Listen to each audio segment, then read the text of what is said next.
Hello student, आज हम class 12 के बिजनेस स्टडी सब्जेक्ट के तीसरे पार्ट व्यावसायिक परिवेश के पहले टॉपिक व्यावसायिक परिवेश का अर्थ एवं विशेषता को समझेंगे। सबसे पहले व्यावसायिक परिवेश का अर्थ।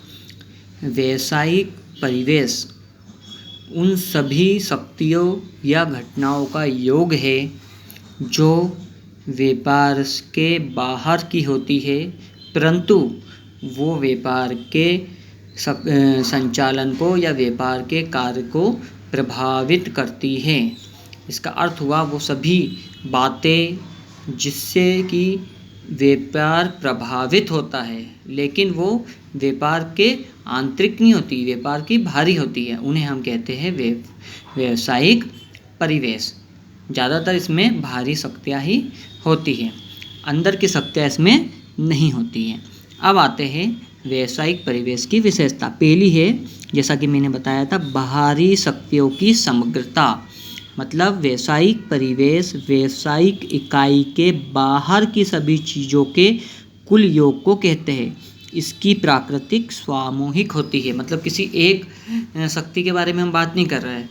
जितनी भी व्यवसाय से बाहर की शक्तियाँ हैं उन सभी का योग कर लिया जाए और जो व्यवसाय को प्रभावित करती है वो सभी बाहरी शक्तियों की जो योग होता है वो क्या कहलाता है? व्यावसायिक परिवेश। दूसरा आता है विशिष्ट एवं सामान्य शक्तियाँ। ये भी दो प्रकार की होती हैं। विशिष्ट तथा सामान्य दोनों शक्तियों से व्यावसायिक परिवेश का निर्माण होता है। अब विशिष्ट शक्तियाँ क्या हो गई? विशिष्ट शक्तियों में अलग अलग होगी, जैसे विनियोग। आप इसमें विनियोग ले लीजिए, ये विशिष्ट हो गई।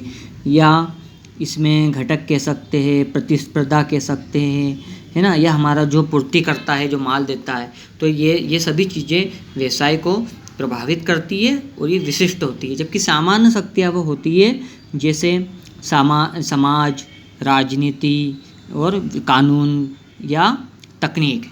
तो ये दो तरीके के हो गए। विशिष्ट जो ज़्यादा प्रभाव करती है, जैसे हमारा सप्लायर हो गया जो हमें माल देता है, या हमारा कॉम्पिटिटर प्रतिस्पर्धा करने वाला जो वो प्रभावित करते हैं। और सामान्य में समाज जो करता है, या राजनीति करती है, या तकनीक करती है, या कानून करते हैं। अब आता है अनिश्चितता।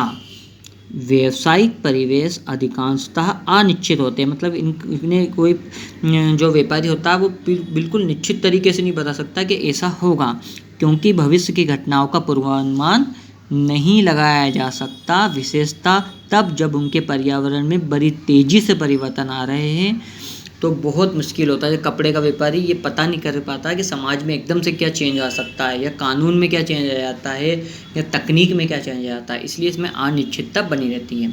अब आता है जटिलता।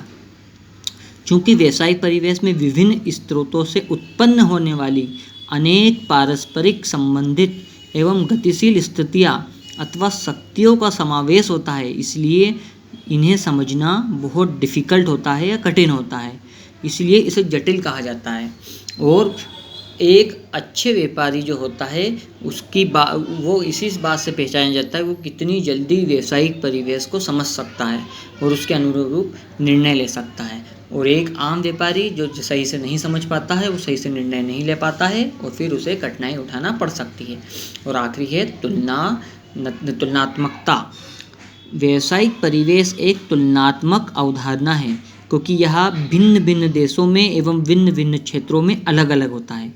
उदाहरण के लिए मैं एक उदाहरण दे रहा हूँ, मतलब इसमें ये तुलनात्मक हो सकती है क्योंकि एक देश की समाज की अलग होगी, और या एक ही देश में अलग अलग इलाकों की अलग हो सकती है, इसलिए इसमें तुलनात्मक होती है। उदाहरण के लिए संयुक्त राज्य अमेरिका की राजनीतिक परिस्थितियाँ भारत से अलग होगी, चीन से अलग होगी, तो ये अलग अलग हो सकती है। इसमें आप तुलना कर सकते हो।